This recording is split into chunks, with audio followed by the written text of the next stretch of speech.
সব সময় আমরা পাশে পেতে চাই, সব সময় তারা আমাদের সঙ্গে থাকবেন। এখানে কোনোভাবে আলাদাভাবে দেখা হবে না।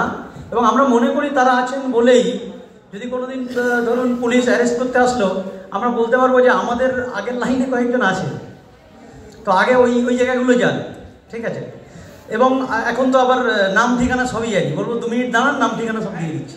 যাই হোক, এবার তারপরেও যত পুলিশি হেনস্থা থেকে শুরু করে ন্যায় বিচারের আন্দোলনে যদি বলেন যে অ্যাকচুয়াল সিট দ্বারা অ্যাকচুয়াল জায়গায় যিনি ফাইট করেন, সেই কোর্টের অন্দরমহলে যিনি ফাইট করেন, সেরকম একজন ব্যক্তিকে আমরা ডেকে নেব, সম্মানীয় সামি আহমেদ।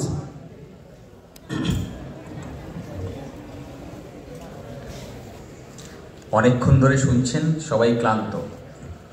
আমরা সবাই জড়ো হয়েছি যে ঘটনাকে কেন্দ্র করে, তা জানি। সবাই বিচারের দাবি করছি। আমরা বলছি উই ডিমান্ড জাস্টিস, আমরা বলছি উই ডিজার্ভ জাস্টিস। আর আমরা এতক্ষণে জেনে গেছি যে আমাদের এই রাষ্ট্র ব্যবস্থাটা খোকলা হয়ে গেছে, পচে গেছে। আমার আগের বক্তারা বলে গেছে।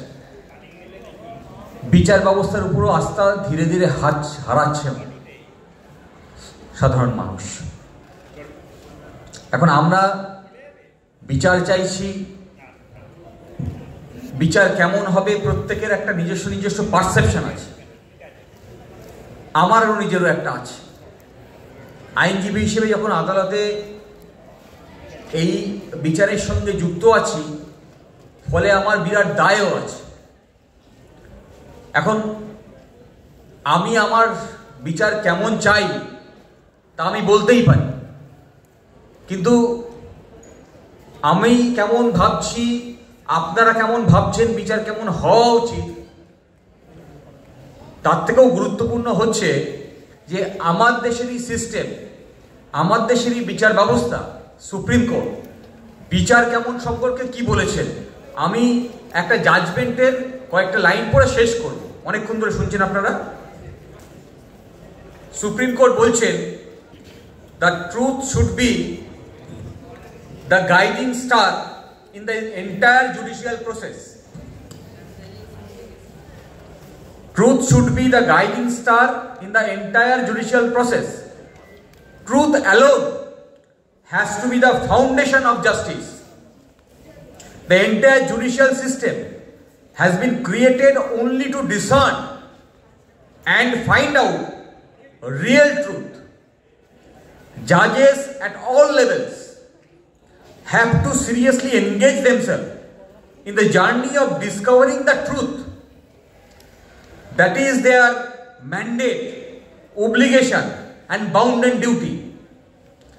Justice system will acquire credibility only when people will be convinced that justice is based on foundation of truth.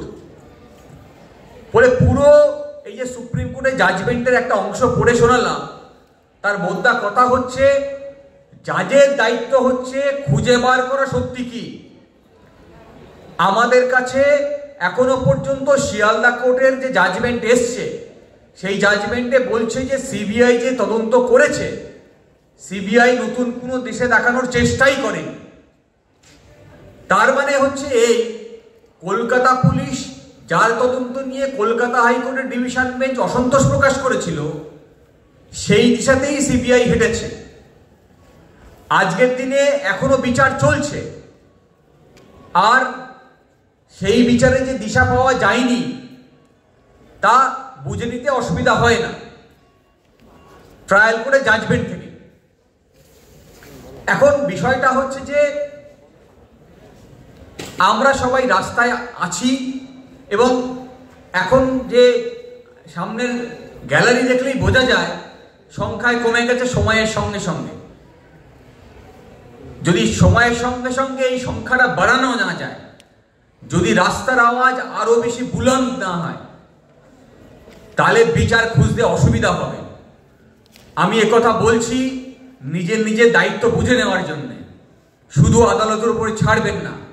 আদালতের বিচার কেমন হওয়া উচিত সুপ্রিম কোর্ট বলেছে, আগামী দিন আমরা অপেক্ষায় থাকব যে সত্যি সত্যি যারা অপরাধী ধরা পড়ছে কিনা। আমরা জানি সুপ্রিম কোর্ট বলেছে যে ক্রেডিবিলিটি বিচার করবে মানুষের পারসেপশন থেকে, তাহলে মানুষ সেই বিচারকে উপলব্ধি করতে পারছে কিনা তা আমরা আগামী দিনে দেখব। এ বলে শেষ করলাম।